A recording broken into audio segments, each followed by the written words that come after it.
Welcome to the Wise Women Collective Show. Join hosts Lin Schussler Williams, Holly Hartman, and Brooke Haynes with their inspiring guests for conversations that fuel personal growth, career success, and community impact. Tune in to connect and amplify your power, because when women rise, the world follows. Hi, everyone. Welcome to Wise Women Collective. I'm Lin Schussler Williams, and I'm here with Brooke Haynes and Holly Hartman. Hey, everybody. We are talking today about something that I think is a really important idea for women today, especially to kind of take a look at and embrace. Might be something that comes up for all of us, and that's resilience. Resilience. Think about that word. I mean, I went and looked it up. I thought, I think I know what that means. But honestly, I was like, okay, let's all be clear what it means. So here's what it means. The capacity to withstand or recover quickly from difficulties. Or it can also mean toughness. So that's what it means in regards to people or institutions. But I loved the second definition too, because I think it's a good analogy for what it means to people. And that's the ability of a substance or an object to spring back into shape or elasticity. So resilience can mean, I guess, one of the things that brought up for me was that it can mean my ability to be flexible, right? And to things come in and they impact me, and then I go back to me, right? To my full self. So anyway, so resilience. What did anybody else feel like? I better go look that up, but maybe that's just me. Well, I like that we have a common definition, but Brooke, what was your thoughts on it? Well, I'm in the habit of looking words up because I have seen how many times I have made up my definitions. I mean, I know I make up words, but the definitions too.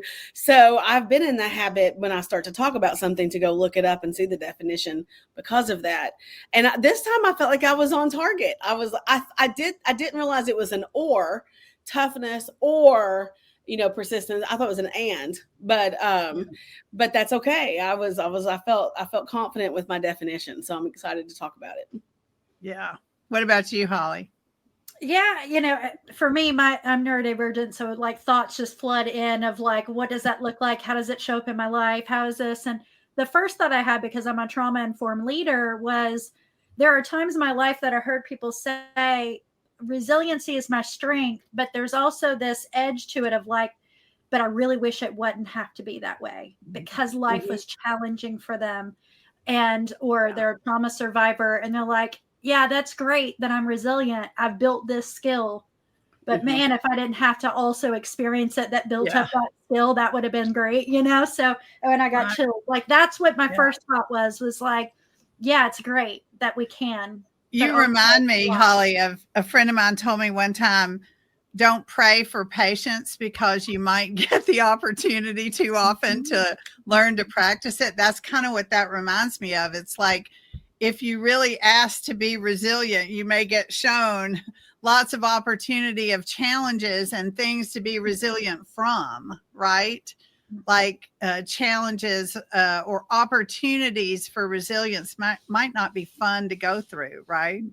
I have my fair share of those through my life. I think a lot of people can relate to that, and women in particular. Boy, when I think about myself as a young woman, like in my early 20s and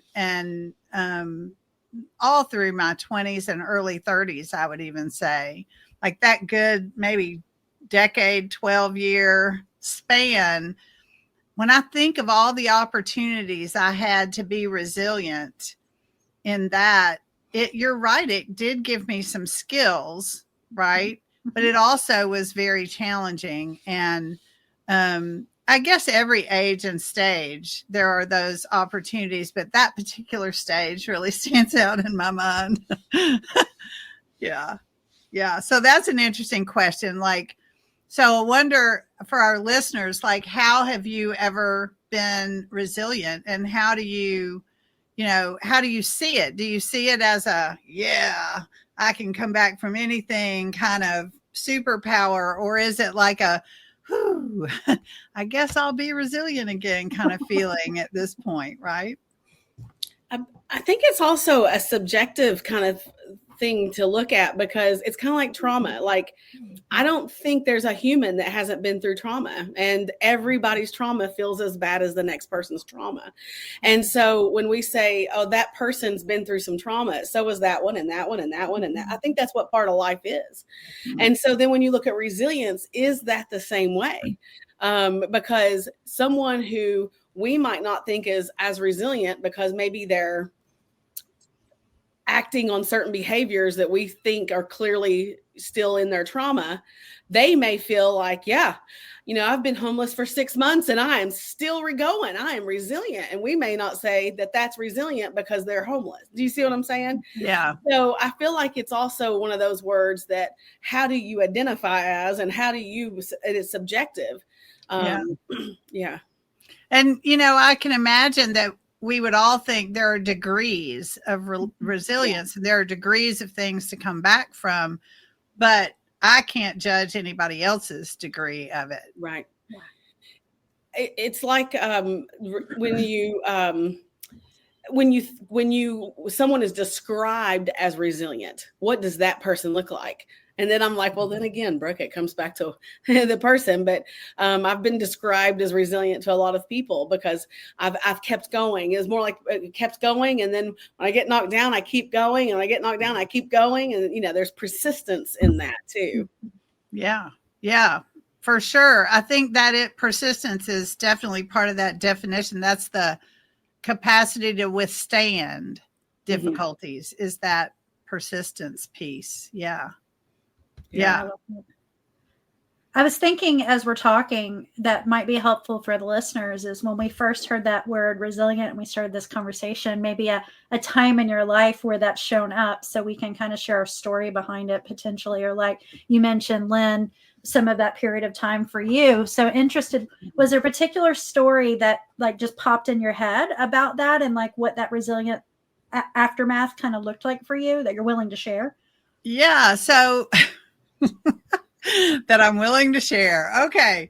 It is that kind of thing. It's a very personal thing for me in my personal development as a grown ass woman, as a very young, like before I turned 20, through my 20s, my relationship with men and my relationship with myself in relation to men was really where the thing was for me. I had an early marriage that didn't last very long, although it had lasted for quite some time before the marriage. So it was a long-term relationship through those years, as well as near the end of that, becoming married to the person who I'm married to now, all these decades later, and who I had children with and all that. And that development of my relationship with myself as I see myself in relationship, not only to the men I was in romantic relationship with, but the men who I was in relationship with at work, who were my bosses, who were my, co-workers, who worked for me, right? Who were vendors and contractors that I hired, who were all old enough to be my father. Those sorts of, all of those dynamics gave me opportunities for resilience, opportunities to withstand difficulties, opportunities to bounce back to my normal shape, my being, and develop some sort of kind of toughness. Yeah. Brooke, I'd love to hear what any stories came to mind for you when you heard resilience was the topic today. Yeah. Actually, it's something my stepdad said out of a circumstance. So when I was 15, I was pregnant and I placed that child for adoption. And I remember him saying, I don't know, months later, I don't know how many months later, not too much later, but I was back in school. Everything was, and he was like, I just want to tell you how proud I am of you, because you could have chosen to stay where you were, or to choose a different path, but you've really came back into where you were, and you've excelled at it, and you've continued to move on. And I just want to tell you how proud I am of you. And that's when I hear resilience, I think of his words describing what he saw in me through that experience on the other side. Oh I got chills. Thank you for that share. Oh. Yeah. Mm-hmm. I love these type of questions, because for me and my neurodivergent brain, it's like it floods all these things, but then I try to like slow it down enough to go, but what was that first thought? What was that first thing? So when I do connection questions, that's what I try to hone in on. No, what was the first thought? Because you could tell a million stories. We have lots of them. But the first thought that I had was, when I was a year old, my first year, born into this world, I was sick, really sick as a baby. And I spent at least 6 months of my first year in the hospital because I was allergic to milk, mom's milk, goat milk, they could not figure it out. I was 13 pounds at a year old. So I spent more time away from my family than with my family. Oh, I cry. So I came out of the womb abandoned. My family didn't abandon me, but as a baby, you don't know that, right? So much of my resiliency is to create community, because I didn't have it in that first year of always adapting to the surrounding to go, okay, am I okay in my surrounding? And so that's the first thought that I came out of. It's like, I didn't have a choice but to be resilient from the very beginning. And then that's what's played a pattern in my life throughout. But when I asked ChatGPT too the question, because that's Chatty B and me, we like hang out a lot, and I asked it, and it was like, you alchemize, you create from adversity. And that is what my pattern, my whole life is. If it doesn't exist, I'm going to build it for me and for others that need it. And that's how my resiliency pattern shows up, is creating spaces. And Lynn, I know that's one of your patterns too. And so Brooke, like, we create spaces we want to be in because we need them too. Right. Interesting, because when you shared that story, and thank you so much, I never knew that about you, Holly. I love this story, and I'll tell you why. Is because that little baby who knew nothing different but was surviving and thriving and surviving and thriving, there's a thread of that baby I see in you every day. And I'm like, wow, that makes so much sense, that because intellectually you didn't know anything different but to thrive and survive. Right. And so you figured it out, and you figured that out. And that's how I see Holly Hartman, is she figures it out. Yeah. And I can hear Brooke saying, before we knew Holly, Brooke used to say about me, and now we both say it about Holly, that, just give her an idea in 10 minutes and it'll be made into something, right? And so, and the challenges of creating new things, right? The challenge, the difficulties of putting things out into the world, right? Most people, if you say to them, hey, I want you to create something big and put it out into the world and all that, they go, oh, Nelly, right? And all three of us go, okay, let's go. And by next week, it's out there, right? And so that, I think, is a part of this willingness to show up and expand, and this resiliency of, I think of it like a foam ball that you can squinch down, but then when you let it go, it pops back in, right? Like it expands and does its thing. I think that's a great analogy of that feeling of that. I just thought when you said Can y'all tell we like this? Yeah. I had this thought that came over when you were talking about that. But I'm going to let you all speak first because I think I need to process it a little bit because, sorry, I'm just going to let y'all talk first. I'm like, it's landing. And I'm like, I don't want to speak too abstract. I got to make sure y'all know what I'm talking about. Well, what I hear in some of our stories too is we all shared a part of our story, but also where that, and this plays into Lynn and everything that she does and teaches, is we have patterns that start from those experiences, right? And so even if, yes, that was our experience, but how our body reacts to it and feels it, like you saw me, like if you're watching, you saw me tear up, you saw me go back to that crib, and I was thinking in my head as I was sharing it here, I'm like, I might need to do a reset it session with Lynn over this thing. Although I'm a little scared because the resiliency, as we're labeling it today and discussing it, is one of my superpowers, right? So like there's a fear of releasing that, to go, if I release that, do I miss my super? And I know that's not true, but in my mind, those are the thoughts that are like competing with each other. Yeah. And does that make sense? It totally makes sense. And I hear it from people all the time about different things, Holly. I'm so glad you said it too, because here's what I would say to that. Just to be really clear, if it's your superpower, you can't lose it. Mm-hmm. And we have some echo, y'all. Can y'all hear the echo?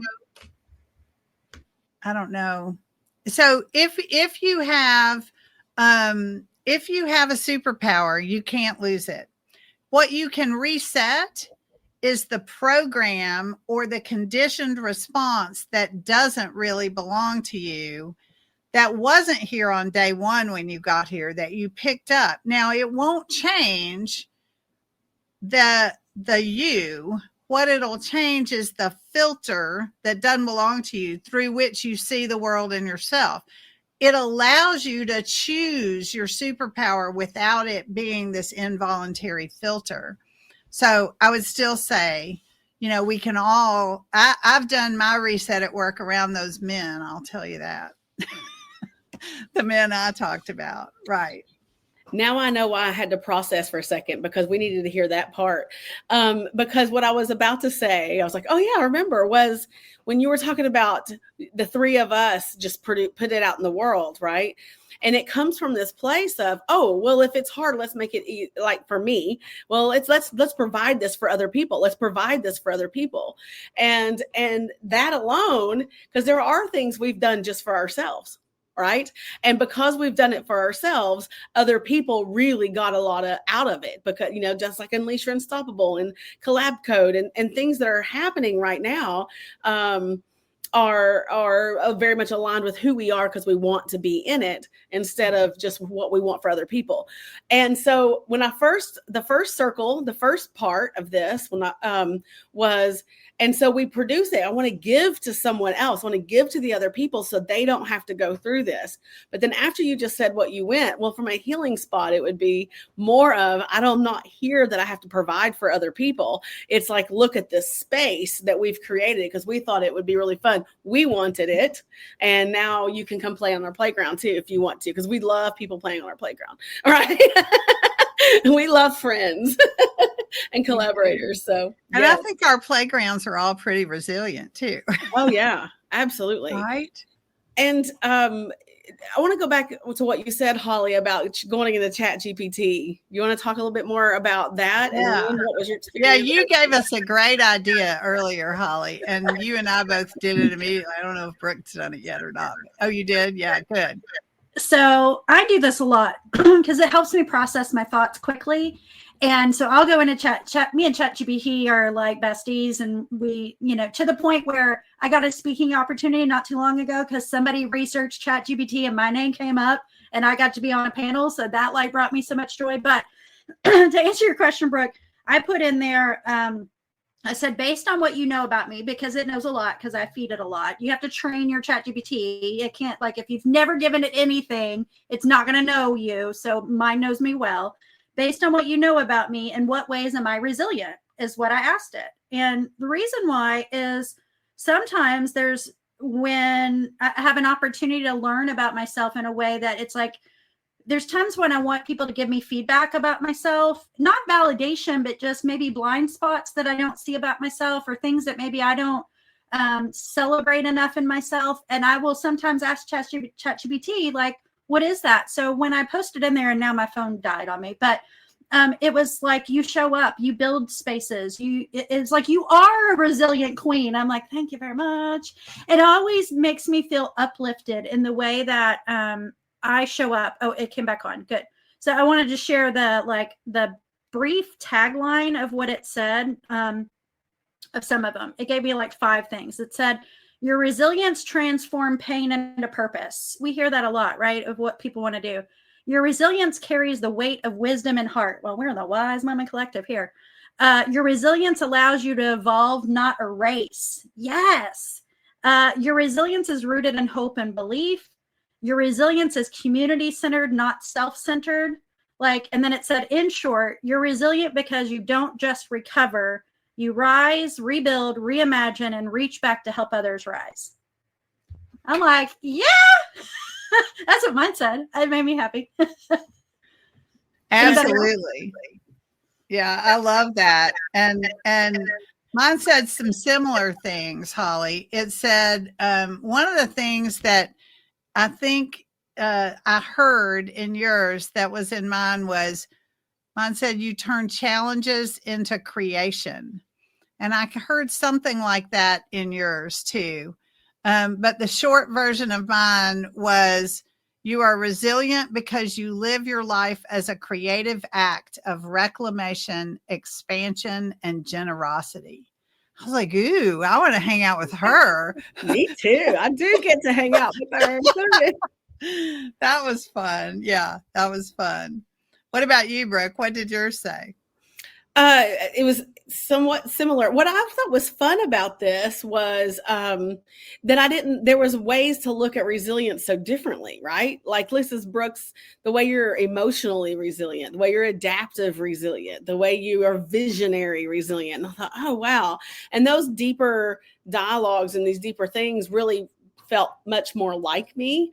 The summary I really liked, and the summary is very similar. It's your resistance is not survival. It's active transformation. You don't just endure the challenges. You grow through them. You adapt in your environment, and you expand your purpose outward into the world. It's not just grit. It's evolution for you. So I felt like that was true. And it circles back around to what I was processing is getting clearer and clearer. We do that. We've all on this room, Zoom room, studio room, wherever we are, we're not even on Zoom.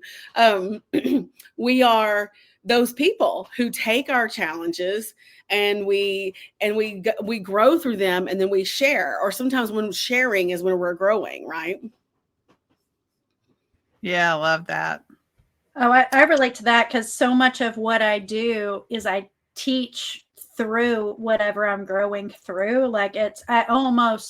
I learn better and grow better through teaching through it. And that's why I evolve so much, and why sometimes I change up what I do so much, because I'm like, well, I've already learned that now. I'm ready to learn something new. So I've transitioned to the next topic or whatever it is that I'm creating. And now what I'm creating, I get to evolve continually. So I think I'm on the right path now. So this has been such a fun conversation. It has. It's amazing, isn't it? I love this idea. And, so I have one last question for us quickly for each of us. And that is, what do you see as the big opportunity for women in embracing resilience today in our society? Like, what do you see for women collectively or individually? Yeah, Brooke. I think it's community growth, unity, community, and growth. And what I mean by that is, you said, what do you see as the big, tell me your question again, because I'll link it. Like the big opportunity. Yes. It's for women. It's the unity and growth and community. And that's not the same words, right? But it's as we're resilient, we bring people together. We come together to the core, right? Not and be able to be in community. Therefore, we can grow and be united. Mm-hmm. I want to do that for sure. What about you, Holly? I think what I hear and what like feel, because of the climate of which we're in, especially here in the United States, that it's imperative that we build this skill in order to move through what is current. And that resiliency building is going to allow us to expand back out. Like right now, a lot of people probably feel crunched in like the little ball, but it's imperative that we learn how to build that back out so we can have unity, community, and all of that. So it's a singular effort to build that skill, but it is an outward experience that everybody benefits if we can build that muscle. I think it's more of like building a muscle, like working a muscle in that way too. And knowing that, and stay out of the shame of it, like release the shame of why we may have to be resilient, and empower in it, and to be able to move through what I feel like we are called as wise women to shift what is currently happening. And Lynn, I think we should end on that one quote soon of like what you said about what Western women, because I think that relates to all of this. But I was just thinking that. I was really just thinking about how the Dalai Lama said years ago. The Dalai Lama said something like, I'm paraphrasing, Western women will save the world. And I think our resilience as women, not just Western women, but worldwide women, but the women of the Western industrialized world have the resources and all of that normally to be in the position. That's why he saw that way, I think. And I do think that our cultures and the things that are going on in the world today mean that we get to practice our resilience in ways we may never have expected to. Again, like we see how things are, but we don't even know how things are going to be. And the truth is, that's always true, right? That's not just true because a particular person's in office or whatever, but it's more in our face now than it's been in a long time. And so I think, owning resilience as women as a choice, not as a program, not as a social program that you heard somebody on a podcast say, oh, we all need to be resilient, but as an individual choice is where our power stands. So I encourage our listeners to ask yourself about your own resilience, your story of resilience, and, where you're going to take it today. And thank you for being with us on Wise Women Collective Radio Show. We are excited to have you join us at our free events at wisewomencollectivehq.com, and we'll see you soon. Say bye, y'all. Thank you for joining us on the Wise Women Collective Show. We trust you're leaving inspired, empowered, and ready to make a difference. Keep the momentum going. Join our Wise Women Collective community at wisewomencollectivehq.com. Connect with other women, amplify your power, and together we'll continue to rise. Until next time, stay strong and connected, because when women rise, the world follows.